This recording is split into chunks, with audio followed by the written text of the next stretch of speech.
ಸ್ನೇಹಿತರೆ ನಮಸ್ಕಾರ. ನಾನು ನಿಮ್ಮ ರಾಕೇಶ್ ಶಾರುಂಡಿ. ಪಾಪ ಪಾಂಡು ಹಾಗೂ ಗಿಣಿರಾಮ ಅಂತ ಸೂಪರ್ ಹಿಟ್ ಸೀರಿಯಲ್ಗಳಲ್ಲಿ ನಟಿಸಿ ಮನೆ ಮಾತಾಗಿದ್ದಂಥ ಕಿರುತೆರೆಯ ನಟಿ ನಯನಾ ನಾಗರಾಜ್ ಅವರು 1 ವರ್ಷಗಳ ಹಿಂದೆ ಪ್ರೊಡ್ಯೂಸರ್ ಅಸೋಸಿಯೇಷನ್ನಿಂದಲೇ ಬ್ಯಾನ್ ಆಗಿರೋದು ಸೀರಿಯಲ್ ಪ್ರಿಯರಿಗೆ ಗೊತ್ತಿರೋ ವಿಷಯ.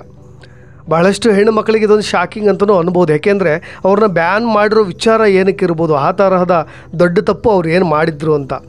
ಆದರೆ ಸೀರಿಯಲ್ನವ್ರು ಕೊಟ್ಟಂಥ ಕಾರಣಗಳು, ಸೀರಿಯಲ್ನಿಂದ ಕೋಟಿಗಟ್ಟಲೆ ಅಂದರೆ ಆಕೆಯಿಂದಲೇ ಕೋಟಿಗಟ್ಟಲೆ ಹಣ ಲಾಸ್ ಆಗಿಬಿಡ್ತು ಅಂತ ನೆಪವನ್ನು ಹೇಳಿ ಈ ರೀತಿಯ ನಿರ್ಧಾರವನ್ನು ನಿರ್ಮಾಪಕರ ಸಂಘದವರೇ ತೆಗೆದುಕೊಂಡು ಬಿಟ್ರಂತೆ. ಅದಾದ ಮೇಲೆ 2024 ಜೂನ್ನಿಂದ ಸೀರಿಯಲ್ ಲೋಕಕ್ಕೆ ಗುಡ್ ಬೈ ಹೇಳಿ ಇನ್ನು ಮುಂದೆ ನಾನು ಯಾವ ಸೀರಿಯಲ್ ಕೂಡ ಮಾಡೋದಿಲ್ಲ, ಇನ್ನೆಲ್ಲೂ ಕೂಡ ಕಾಣಿಸ್ಕೊಳ್ಳೋದಿಲ್ಲ, ಸೀರಿಯಲ್ ಸಹವಾಸವೇ ಸಾಕಪ್ಪ ಅಂತ ಹೇಳಿ ಗಟ್ಟಿ ನಿರ್ಧಾರವನ್ನು ಇದೇ ನಯನಾ ನಾಗರಾಜ್ ಅವರು ಕೂಡ ತೆಗೆದುಕೊಂಡು ಬಿಟ್ಟಿದ್ದಾರೆ. ಹಾಗಾದರೆ ಅವ್ರ ಲೈಫ್ನಲ್ಲಿ ಅಂಥದ್ದೇನು ನಡೀತು, ಆ ಗಿಣಿರಾಮ ಸೆಟ್ನಲ್ಲಿ ನಡೆದಿದ್ದೇನು, ಅಂಥ ಟಾರ್ಚರನ್ನು ನಯನಾ ನಾಗರಾಜ್ಗೆ ಕೊಡ್ತಾ ಇದ್ದಂಥ ವ್ಯಕ್ತಿ ಯಾರು, ನಿಜಕ್ಕೂ ನಯನಾ ನಾಗರಾಜ್ ಅವರು ತಪ್ಪೇನಾದರೂ ಇತ್ತಾ ಅನ್ನೋದನ್ನು ಚುಟುಕಾಗಿ ಹೇಳಿಬಿಡ್ತೇನೆ. ನಯನಾ ನಾಗರಾಜ್ ಅಂದ ತಕ್ಷಣ ಎಲ್ರಿಗೂ ಕೂಡ ಅವ್ರ ನಗುಮುಖ ನೆನಪಾಗುತ್ತೆ. ಪಾಪ ಪಾಂಡು ಅಂತ ಕಾಮಿಡಿ ಸೀರಿಯಲ್ಗಳಲ್ಲೂ ಕೂಡ ಅವ್ರು ಆ್ಯಕ್ಟ್ ಮಾಡಲಿಕ್ಕೆ ಸೈ, ಗಿಣಿರಾಮದಂತಹ ಧಾರಾವಾಹಿಗಳಲ್ಲೂ ಕೂಡ ಖಡಕ್ ಪಾತ್ರದಲ್ಲೂ ಕೂಡ ನಟಿಸೋಕ್ಕೂ ಕೂಡ ಸೈ ಅನ್ನುವಂತಿದ್ರು. ಯಾವುದೇ ಪಾತ್ರ ಕೊಡಲಿ ಅದನ್ನು ಲೀಲಾಜಾಲವಾಗಿ ಮಾಡ್ತಾರೆ ಅಂತಾನೆ ನಯನಾ ನಾಗರಾಜ್ ಅವರಿಗೆ ಈ ಗಿಣಿರಾಮ ಅಂತ ಧಾರಾವಾಹಿಗಳು ಕೂಡ ಒದಗಿ ಬಂತಂತೆ. ಆದರೆ ಏಕಾಏಕಿಯಾಗಿ ಕಿರುತೆರೆಯಿಂದ ದೂರ ಆಗಿಬಿಟ್ರಲ್ಲ, ಯಾಕಿರಬಹುದು ಅನ್ನೋ ಅನೇಕರ ಪ್ರಶ್ನೆಗೆ ಇದೊಂದು ಉತ್ತರ. ಈ ಉತ್ತರ ಕರ್ನಾಟಕ ಭಾಷೆಯ ಸೊಗಡಿದೆಯಲ್ಲ, ಅವ್ರ ಬಾಯಲ್ಲಿ ಕೇಳೋದೇ ಚಂದವಾಗಿತ್ತು. ಅನೇಕ ಹೆಣ್ಮಕ್ಳು ಅದನ್ನೇ ಹೇಳ್ತಾಯಿದ್ರು. ಸೀರಿಯಲ್ ನೋಡೋರಂತರೂ ಈ ಗಿಣಿರಾಮ ಸೀರಿಯಲ್ ನಟಿಯ ಮಾತುಗಳನ್ನು ಕೇಳೋಕ್ಕೆ ಚಂದ ಅಂತ ಇದ್ದರು. ನೆಚ್ಚಿನ ಸೀರಿಯಲ್ ಕೂಡ ಆಗಿತ್ತು. ಒಟ್ಟು 72 ಎಪಿಸೋಡ್ ಬಂತು. ಅದಾದಮೇಲೆ ಅಲ್ಲಿಗೆ ಸ್ಟಾಪ್ ಆಗಿಬಿಡ್ತು. ಕೇವಲ ಅಷ್ಟು ಎಪಿಸೋಡ್ಗಳಿಗೆ ಮಾತ್ರ ಈ ನಯನಾ ನಾಗರಾಜ್ ಅವರು ಸೀಮಿತವಾಗಿಬಿಟ್ರು. ಸ್ನೇಹಿತರೆ, ನಿಮಗೆ ಗೊತ್ತಿಲ್ಲದ ಕೆಲವು ಸತ್ಯಗಳನ್ನು ಹೇಳಲೇಬೇಕು. ನಿಮಗೆ ಗೊತ್ತಿರೋ ಹಾಗೆ ಬಣ್ಣದ ಜಗತ್ತು ನೋಡೋಕೆ ತುಂಬಾ ಕಲರ್ಫುಲ್ ಆಗಿರುತ್ತೆ. ಆದರೆ ಅದಕ್ಕೆ ಇನ್ನೊಂದು ಬೇರೆ ಶೇಡೇ ಇದೆ, ನಾವು ಅಂದುಕೊಂಡಂತ ಇರೋದಿಲ್ಲ. ಟಿ ವಿಯಲ್ಲಿ ಕಾಣಿಸುವಾಗ ಅಲ್ಲಿ ಸುಂದರವಾದಂಥ ಅಟ್ಮಾಸ್ಫಿಯರ್ ಇರುತ್ತೆ, ಒಳ್ಳೆಯ ಆ್ಯಂಬಿಯನ್ಸ್ ಇರುತ್ತೆ, ಕಿವಿಗೆ ಇಂಪಾಗೋ ಡೈಲಾಗ್ಗಳು ಇರುತ್ತೆ. ಎಷ್ಟು ಎಂಜಾಯ್ ಮಾಡ್ತಾರಲ್ಪ ಇವರು ತೆರೆ ಹಿಂದೆ ಅಥವಾ ತೆರೆಯ ಮೇಲೆ ಅಂತ ನಾವೆಲ್ಲರೂ ಕೂಡ ಅಂದ್ಕೊಳ್ತೀವಿ. ಆದರೆ ಪರದೆಯಲ್ಲಿ ಕಾಣಿಸುವಂತಹ ಆ ಒಂದು ಕ್ಲೀನ್ನೆಸ್ ಇದೆಯಲ್ಲ, ಅಶುಭ್ರತೆ ಅದು ಇರೋದೇ ಇಲ್ಲ. ಇದು ನಮ್ಮ ಬಾಯಲ್ಲಿ ಬಂದಿರೋ ಮಾತುಗಳಲ್ಲ. ಅಷ್ಟು ಹಿಂಸೆಯನ್ನು ಅನುಭವಿಸಿದಂಥ, ವಿಪರೀತ ಮಾನಸಿಕ ಹಿಂಸೆಯನ್ನು ಅನುಭವಿಸಿದಂತಹ ಗಿಣಿರಾಮ ಸೀರಿಯಲ್ ನಟಿಯ ಮನದಾಳದ ಮಾತುಗಳಿವು. ಗಿಣಿರಾಮ ಸೀರಿಯಲ್ನಲ್ಲಿ ನಟಿಸ್ತಾ ಇದ್ದಂಥ ಒಬ್ಬ ಸಹ ಕಲಾವಿದ ನಯನಾ ನಾಗರಾಜ್ ಅವರಿಗೆ ಪದೇ ಪದೇ ಕಿರಿಕಿರಿ ಮಾಡ್ತಾ ಇದ್ದಂತೆ. ಆಗ ಇದೇ ನಾಗರಾಜ್ ಅವರು ಅಲ್ಲಿದ್ದಂಥ ಲೈಟ್ ಬಾಯ್ಸ್ಗಳ ಎದುರಿಗೆ, ಎಲ್ಲರ ಎದುರಿಗೂ ಕೂಡ ನನ್ನ ಹತ್ತಿರ ಇವೆಲ್ಲ ಇಟ್ಕೋಬೇಡ ಅಂತ ಡೈರೆಕ್ಟಾಗಿ ಆವಾಜ್ ಹಾಕ್ಬಿಟ್ಟಿದ್ರಂತೆ. ಅದಾದ ಮೇಲೆ ಆತನನ್ನು ಎದುರಾಕೊಂಡಿದ್ದೆ ತಡ, ಅದು ಬರಬರ್ತಾ ಸ್ವಲ್ಪ ಕಿರುಕುಳ, ಜಗಳ, ವೈಮನಸ್ಸು ಇವೆಲ್ಲ ಶುರುವಾದ ಮೇಲೆ ಪ್ರೊಡಕ್ಷನ್ ಹೌಸ್ನಿಂದಲೂ ಕೂಡ ಕಾಟ ಶುರುವಾಗಿ ಬಿಡ್ತಂತೆ ಇದೇ ನಯನಾ ನಾಗರಾಜ್ ಅವರಿಗೆ. ಹಾಗಾದರೆ ಆ ಥರದ್ದು ಏನಾಯಿತು ಅಂತ, ಈ ಸೀರಿಯಲ್ ಪ್ರಪಂಚದಲ್ಲಿ ಹೆಣ್ಣುಮಕ್ಕಳ ಬಗ್ಗೆ ನೆಗೆಟಿವಿಟಿ ಶುರುವಾಗಿಬಿಟ್ರೆ ಅದು ಹಾಗೆ ಶುರುವಾಗಿಬಿಡುತ್ತೆ, ಕಂಟಿನ್ಯೂ ಆಗಿಬಿಡುತ್ತೆ. ಆಕೆ ಹಾಗೆ, ಈಕೆ ಹೀಗೆ, ಆಕೆಯ ಮನಸ್ಸು ಸರಿ ಇಲ್ಲ, ಒಂದಿಷ್ಟು ಚಾರಿತ್ರ್ಯವಧಿಯನ್ನು ಕೂಡ ಮಾಡಿಬಿಡ್ತಾರೆ.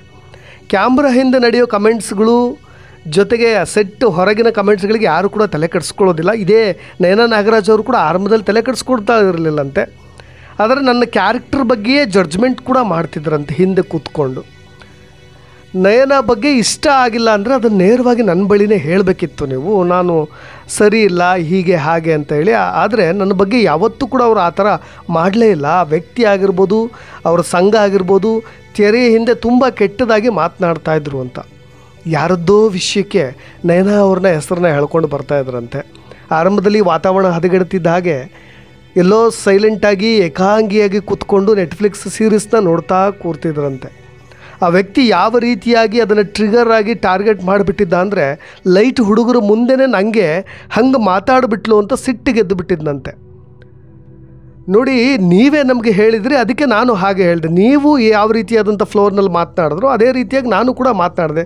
ನೀವು ಲೈಟ್ ಬಾಯ್ಸ್ ಎದುರಿಗೆ ಅಲ್ವಾ ನನಗೂ ಕೂಡ ಮಾತನಾಡಿದ್ದು, ಅದಕ್ಕೋಸ್ಕರ ನಾನು ಹಾಗೆ ಮಾತನಾಡಿದೆ ಅನ್ನೋ ರೀತಿಯಾಗೂ ಕೂಡ ಇದೇ ನಯನಾ ನಾಗರಾಜ್ ಅವರು ಕೂಡ ರಿಯಾಕ್ಟ್ ಮಾಡಿದ್ರಂತೆ. ಅದಾದಮೇಲೆ ಯಾವ ರೀತಿಯಾಗಿತ್ತು ಅಂದರೆ ಆರಂಭದಲ್ಲಿ ಎಲ್ಲರೂ ಕೂಡ ನಗ್ತಾ ನಗ್ತಾ ಮಾತನಾಡ್ತಾ ಇದ್ದರಂತೆ ನಯನಾ ನಾಗರಾಜ್ ಅವ್ರ ಜೊತೆ. ಯಾವಾಗ ಆ ವ್ಯಕ್ತಿಯನ್ನು ಹೆದರು ಹಾಕ್ಕೊಂಡ ನಂತರ ಅವರೆಲ್ಲರನ್ನೂ ಕೂಡ ಟಾರ್ಗೆಟ್ ಮಾಡಿ ಒಂದು ಸಪ್ರೇಟ್ ಸಂಘನೆ ಮಾಡ್ಕೊಂಡ್ಬಿಟ್ಟಿದ್ದಂತೆ. ಎಲ್ಲಿ ಯಾರ ಜೊತೆ ನಗ್ತಾ ಮಾತನಾಡ್ತಾ ಇದ್ದವರು ಎಲ್ಲರೂ ಕೂಡ ಆತ ವ್ಯಕ್ತಿ ಇದ್ದ ಅಂದ ತಕ್ಷಣ ಸೈಲೆಂಟ್ ಆಗಿಬಿಡ್ತಾ ಇದ್ದಾರೆ. ಪ್ರತಿದಿನ ಮಾನಸಿಕವಾಗಿ ಕುಗ್ಗು ಹೋಗಿಬಿಟ್ಟಿದ್ದಾರೆ ಇದೇ ನಯನಾ ನಾಗರಾಜ್ ಅವರು. ನಾರ್ಮಲಿ ನನಗೆ ಮಾತಾಡಿ ನಾನು ನಿಮ್ಮ ಬಗ್ಗೆ ಮಾತನಾಡಿಲ್ಲ ಅಂದ್ಬಿಡೋರು. ಆದರೆ ಯಾವ ರೀತಿಯಾಗಿರೋದು ಆ ವಾತಾವರಣ ಅಂದರೆ ಪ್ರತಿನಿತ್ಯವೂ ಕೂಡ ಅಳೋದು, ಶೂಟಿಂಗಿಗೆ ಹೋಗೋಕ್ಕೂ ಕೂಡ ಅಳೋದು, ಆ ಮಟ್ಟಿಗಿನ ರೋದನೆ ಅನುಭವಿಸ್ತಾ ಇದ್ದರಂತೆ. ಮನೆಯಿಂದ ಶೂಟಿಂಗ್ ಸೆಟ್ಟಿಗೆ ಹೋಗ್ಲಿಕ್ಕೂ ಕೂಡ ಅಷ್ಟು ನೋವು ಯಾತನೆಯನ್ನು ಅನುಭವಿಸ್ತಾ ಇದ್ದರಂತೆ. ಆರಂಭದಲ್ಲಿ ತುಂಬ ಖುಷಿಯಾಗಿ ಹೋಗ್ತಾ ಇದ್ದವರು, ಲವಲವಿಕೆಯಾಗಿ ಹೋಗ್ತಾ ಇದ್ದವರು ಕೊನೆಗೆ ಆ ಮಟ್ಟಿಗಿನ ವಿರೋಧವನ್ನು ಅನುಭವಿಸ್ಲಿಕ್ಕೆ ಶುರು ಮಾಡಿಬಿಟ್ರಂತೆ. ಆಮೇಲೆ ಒಂದು ದಿನ ಡಿಸೈಡ್ ಮಾಡ್ತಾರೆ, ನಾನು ಸೀರಿಯಲ್ನಿಂದ ಹೊರಗೆ ಬರ್ತೀನಿ ಅಂತ ಹೇಳಿ ಅದೇ ಪ್ರೊಡಕ್ಷನ್ಗೂ ಕೂಡ ಹೇಳ್ತಾರೆ. ಅದಾದಮೇಲೆ ಅವರು 6 ತಿಂಗಳ ಕಾಲ ಟೈಮ್ ಕೊಟ್ಟರಂತೆ, ಇನ್ನೊಂದು 6 ಮಂತ್ಸ್ ವೆಯ್ಟ್ ಮಾಡಿ ನೋಡಿ ಹಾಗೆ ಹೀಗೆ ಅಂತ ಅಲ್ಲ. ಆದರೆ ಎಷ್ಟು ಹೇಳಿದ್ರು ಕೂಡ ತುಂಬ ಸ್ಟ್ರಾಂಗಾಗಿ ಡಿಸೈಡ್ ಮಾಡ್ಕೊಂಡಿದ್ರು ನಯನಾ ನಾಗರಾಜ್ ಅವರು. ಇಲ್ಲ, ನಾನು ಹೊರಗೆ ಹೋಗ್ತೀನಿ, ಇನ್ನು ಮುಂದೆ ನನಗೆ ಟಾರ್ಚರ್ನ ತಾಳ್ಲಿಕ್ಕೆ ಆಗ್ತಾಯಿಲ್ಲ ಅಂತ. ಇನ್ನೂ ಒಂದು ಸತ್ಯವನ್ನು ಕೂಡ ಅವರು ಹಂಚ್ಕೊಂಡಿದ್ದಾರೆ ಇದೇ ಖಾಸಗಿ ಸಂದರ್ಶನದಲ್ಲಿ. ಸೀರಿಯಲ್ನಲ್ಲಿ ದಿನಕ್ಕೆ 10ರಿಂದ 20 ಸಾವಿರ ಪೇಮೆಂಟ್ ಇರುತ್ತೆ ಅಂತ ನೀವೆಲ್ಲರೂ ಕೂಡ ಅಂದ್ಕೊಂಡಿರ್ತೀರ. ಆದರೆ ಗಿಣಿರಾಮ ಸೀರಿಯಲ್ ನಟಿಗೆ ಅಂದರೆ ಇದೇ ನಯನಾ ನಾಗರಾಜ್ ಅವ್ರಿಗೆ ಪ್ರತಿನಿತ್ಯ ಕೊಡ್ತಾ ಇದ್ದಿದ್ದು ಕೇವಲ 3,600 ರೂಪಾಯಿ ಮಾತ್ರ ಅಂತೆ. ಜೊತೆಗೆ ತಿಂಗಳಿಗೆ ಆ ಸೀರೆ ತೆಗೆದುಕೊಳ್ಳಿ, ಈ ಸೀರೆ ತೆಗೆದುಕೊಳ್ಳಿ, ಮೇಕಪ್ ಈ ರೀತಿಯಾಗಿ ಮಾಡಿಸ್ಬೇಕು, ಇವೆಲ್ಲವೂ ಕೂಡ ಅವರ ಪರ್ಸ್ನಲ್ ಖರ್ಚಾಗತ್ತೆ. ಒಟ್ಟಾರೆಯಾಗಿ ಆ ತಿಂಗಳ ಖರ್ಚಿನಲ್ಲಿ ಉಳಿಯೋದು ಒಬ್ಬ ಸಾಮಾನ್ಯ ಕೂಲಿ ಕೆಲಸದವನಿಗೂ ಕೂಡ ಅಷ್ಟು ಸಂಬಳ ಇರೋದಿಲ್ಲ ಅಂತ ಅಂದ್ಕೊಳ್ತೇನೆ. ಅದಕ್ಕಿಂತ ಹೆಚ್ಚು ತೆಗೆದುಕೊಳ್ತಾನೋ ಏನೋ ಗೊತ್ತಿಲ್ಲ, ಆ ಮಟ್ಟಿಗಿನ ಖರ್ಚು ಇವರಿಗೆ ಆಗ್ತಾ ಇತ್ತಂತೆ. ಇದು ಅವರು ಅನುಭವಿಸಿದಂತಹ ನೋವು, ಯಾತನೆ ವಿಷಯಗಳ ಬಗ್ಗೆ. ಇದಕ್ಕಿಂತ ಮುಂಚೆ ಅವರು ಪಾಪ ಪಾಂಡು ಸೀರಿಯಲ್ಗೂ ಕೂಡ ಸೆಲೆಕ್ಟ್ ಆದ್ರ ಬಗ್ಗೆ ಕೆಲವೊಂದಿಷ್ಟು ಅಂಶಗಳನ್ನು ಕೂಡ ಹಂಚಿಕೊಂಡಿದ್ದಾರೆ. ಪಾಪ ಪಾಂಡು ಧಾರಾವಾಹಿಯಲ್ಲಿ ಚಾರು ಪಾತ್ರಕ್ಕೆ ಆಡಿಷನ್ ಹೋಗು ಅಂತ ಹೇಳಿದ್ರಂತೆ. ಆಗ ಪದೇ ಕರೆದು ಆಡಿಷನ್ ಕೊಡಿಸ್ತಾ ಇದ್ರಂತೆ. ಆಗ ನಾನು ಸರ್ಗೆ ಕೇಳಿದೆ. ಆಗ ಚಂದ್ರು ಸರ್ ಹೇಳಿದ್ರು, ನನಗೆ ನೀನು ಚಾರು ಪಾತ್ರ ಮಾಡಬೇಕು ಅಂತ ಆಸೆ ಇದೆ, ಆದರೆ ನೀನು ಹಲ್ಲು ಸರಿ ಇಲ್ಲ ಅಂತ ಚಾನಲ್ನವ್ರು ಹೇಳ್ತಾ ಇದ್ದಾರೆ. ಇನ್ನೊಂದು ಹುಡುಗಿಗೆ ಕೂದಲೇ ಇಲ್ಲ, ನೋಡೋದಕ್ಕೆ ಸುಮಾರಾಗಿದ್ದಾಳೆ, ಏಕೆ ಬೇಕು ಅಂತ ಹೇಳ್ತಾ ಇದ್ದಾರೆ ಅಂತ ಹೇಳಿ ಕಿಂಡಲ್ ಮಾಡಿಬಿಟ್ಟಿದ್ರಂತೆ. ಆಗಿನ ಸಮಯದಲ್ಲೇ ಪಾಪ ಪಾಂಡು ಧಾರಾವಾಹಿ ಬರೋ ಸಮಯದಲ್ಲೇ ಒಂದು 9 ಸ್ಕ್ರೀನ್ ಟೆಸ್ಟ್ ಕೊಡಿಸ್ಬಿಟ್ಟಿದ್ರಂತೆ. ಅಲ್ಲಿಂದ ಆಕೆಯ ಜರ್ನಿ ಶುರುವಾಗಿದ್ದು. ಯಾರು ಹಲ್ಲು ಸರಿ ಇಲ್ಲ ಅಂತ ಹೇಳಿ ರಿಜೆಕ್ಟ್ ಮಾಡಿದವರು ಮತ್ತೊಂದು ಟಾಪ್ ಸೀರಿಯಲ್ಗೆ ಅವರೇ ಕರೆದು ಅವಕಾಶ ಕೊಟ್ಟರು. ಅದಾದ ಮೇಲೆ ನನಗೆ ಈ ರೀತಿಯಾದಂತಹ ಸಮಸ್ಯೆಗಳು ಎದುರಾಗಿಬಿಟ್ಟು ತುಂಬ ನೋವನ್ನು ಪಟ್ಟೆ. ಆ ಒಬ್ಬ ಸಹ ಕಲಾವಿದ, ಅದು ಪರ್ಟಿಕ್ಯುಲರಾಗಿ ಅವ್ರ ಹೆಸರನ್ನ ನೇರವಾಗಿ ತೆಗೆದುಕೊಂಡಿಲ್ಲ ಅವರು, ಆ ಸಹ ಕಲಾವಿದ ಇದೇ ಗಿಣಿರಾಮ ಸೀರಿಯಲ್ನಲ್ಲಿ ನಡೆಸಿದ್ದಂಥ ಒಬ್ಬ ಕಲಾವಿದ ಈ ರೀತಿಯಾಗಿ ನನಗೆ ತುಂಬ ಯಾತನೆಯನ್ನು ಕೊಟ್ಟು ಬಿಟ್ಟ. ಹಾಗಾಗಿ ನಾನು ಸೀರಿಯಲ್ ಲೋಕದಿಂದಲೇ ಹೊರಗೆ ಬರಬೇಕು ಅಂತ ಡಿಸೈಡ್ ಮಾಡ್ಕೊಂಡ್ಬಿಟ್ಟೆ. ಅದಕ್ಕೋಸ್ಕರವೇ ಈ ನಿರ್ಧಾರವನ್ನು ತೆಗೆದುಕೊಂಡು ಸೀರಿಯಲ್ನಿಂದ ಹೊರಗೆ ಉಳಿದು ಬಿಟ್ಟಿದ್ದೀನಿ ಅಂತ ತಮ್ಮ ನೋವುಗಳನ್ನು ಹಂಚಿಕೊಂಡಿದ್ದಾರೆ. ಈ ರೀತಿಯಾಗಿ ನಾನು ಕೇವಲ ನಟಿಯರ ಬಗ್ಗೆ ಪರವಾಗಿ ಮಾತನಾಡ್ತಾ ಇದ್ದೀನಿ ಅಂತಲ್ಲ, ಅದು 2 ಸೈಡು ಇರುತ್ತೆ. ಕೆಲವೊಬ್ಬ ನಟರಿಗೂ ಕೂಡ ಆ ರೀತಿಯಾದಂಥ ಹಿಂಸೆಗಳು ಕೂಡ ಆಗಿರ್ಬೋದು, ಕೆಲವೊಬ್ಬರು ಅದನ್ನು ಎನ್ಕ್ಯಾಶ್ ಕೂಡ ಮಾಡ್ಕೊಂಡಿರ್ಬೋದು. ಕೆಲವೊಬ್ಬ ನಟರ ಮೇಲೆ ಬೇಕು ಅಂತಲೇ ಆರೋಪಗಳನ್ನು ಮಾಡಿ ಹಿಂಸೆಯನ್ನು ಕೊಟ್ಟಿರ್ತಕ್ಕಂಥ ಅನೇಕ ಉದಾಹರಣೆಗಳಿದ್ದಾವೆ. ಆದರೆ ಇದರಲ್ಲಿ ಎಷ್ಟು ಸತ್ಯ ಎಷ್ಟು ಸುಳ್ಳು ಅನ್ನೋದು ಗೊತ್ತಿಲ್ಲ. ಆದರೆ ಅವರು ಸೀರಿಯಲ್ ಲೋಕದಿಂದ ಬ್ಯಾನ್ ಆಗಿದ್ದಿದ್ದಿಲ್ಲ, ಅದು ಸ್ವಲ್ಪ ಆಘಾತಕಾರಿಯಾದಂಥ ವಿಷಯ ಅಂತ ಹೇಳ್ತಾ ಇನ್ನಷ್ಟು ಸುದ್ದಿಗಳೊಂದಿಗೆ ಮತ್ತೆ ಬರ್ತೀನಿ. ನಾನು ರಾಕೇಶ್ ಆರುಂಡಿ, ಧನ್ಯವಾದ.